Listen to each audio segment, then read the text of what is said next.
Repairing a hole from an old Onan generator switch that's no longer connected because the generator's gone.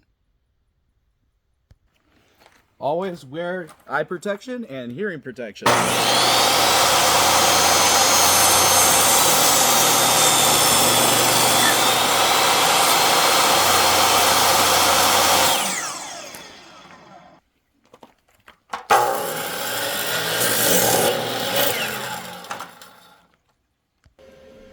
Gorilla Glue mode all the way around. I got it on the inside of the hole too, and then we'll just tap it in with the mallet.